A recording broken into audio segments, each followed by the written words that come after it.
দর্শক, এই মুহূর্তে জাহাঙ্গীরনগর বিশ্ববিদ্যালয় ক্যাম্পাসে আছেন প্রতিনিধি আসাদুজ্জামান খায়রুল। যুক্ত হচ্ছি তার সাথে। খায়রুল, জাকসু নির্বাচনের সর্বশেষ পরিস্থিতি নিয়ে কি খবর আছে আপনার কাছে, জানাবেন আমাদের।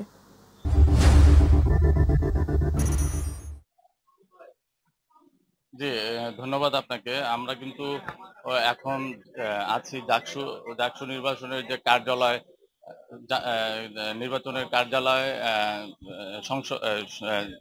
ডাকসু ও ডাকসু নির্বাচন কমিশনের অফিসে। আমরা যদি একটু বলি যে আজকে কিন্তু ও সকালে এসে আমরা একটি দুঃখজনক ঘটনার সাক্ষী হয়েছি যে সকালবেলা চারুকলা বিভাগের একজন শিক্ষার্থী জান্নাতুল ফেরদৌস নামের এই শিক্ষার্থী কিন্তু দায়িত্ব পালন করতে আসে। শিক্ষিকা তিনি দায়িত্ব পালন করতে আসেন এবং এসে কিন্তু সকালবেলা যখনই ভোট গণনা কেন্দ্রে ঢুকেন এবং কিছুক্ষণের মধ্যে কিন্তু তিনি হার্ট স্ট্রোক করে আর কি মারা যায় বলে আমাদেরকে জানিয়েছেন নির্বাচন কমিশনের সদস্য সচিব রশিদুল আলম। আর যদি বলি যে জাকসু নির্বাচনের যে গণনা, এখন পর্যন্ত 15টি হল সংসদের ভোট গণনা করা হয়েছে বলে আমাদেরকে জানিয়েছে এবং পরবর্তীতে গণনা কার্যক্রম চলছে এবং গণনা কার্যক্রম আসলে কখন নাগাদ শেষ হবে এখনো কিন্তু আমাদেরকে নিশ্চিত করতে পারেনি নির্বাচন কমিশন।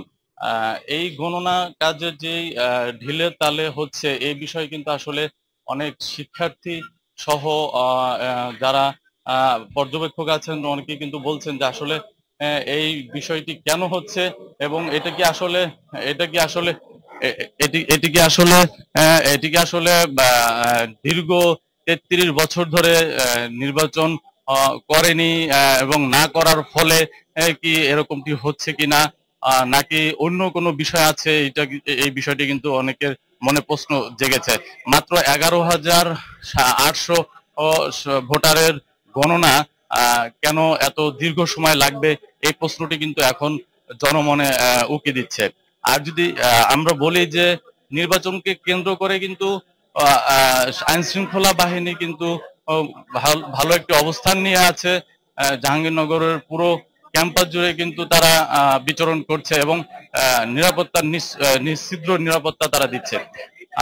আমরা রাতের বেলা ছাত্র দলের যে মিছিলের কথাটি শুনেছিলাম এবং এই মিছিলের পরে কিন্তু আমরা ক্যাম্পাসের আশেপাশের যে এলাকা ঘুরে দেখেছি যে ক্যাম্পাসের যে গেট গুলো আছে এবং আশেপাশে এলাকায় বেশ কিছু রাজনৈতিক ব্যক্তিরা অবস্থান নিয়েছিল এবং এই অবস্থান কিন্তু দীর্ঘ রাত পর্যন্ত কিন্তু তাদের এই অবস্থান ছিল এবং এতে কিন্তু ক্যাম্পাস এলাকার আশেপাশের যে এলাকাগুলো আছে তাতে কিন্তু ওইসব এলাকাতে কিন্তু একটি উত্তেজনাকর পরিবেশের তৈরি হয়েছিল বলে আমরা জানতে পেরেছি। তবে ক্যাম্পাসের ভিতরে সার্বিক পরিস্থিতি স্বাভাবিক আছে এবং ভোট গ্রহণ চলছে এবং এই ভোট গ্রহণ কখন শেষ হবে এখনো পর্যন্ত আমাদের কিন্তু নিশ্চিত করতে পারেনি। এই ছিল জাকসু নির্বাচনের সর্বশেষ খবর আমার কাছে। খায়রুল, আপনাকে ধন্যবাদ।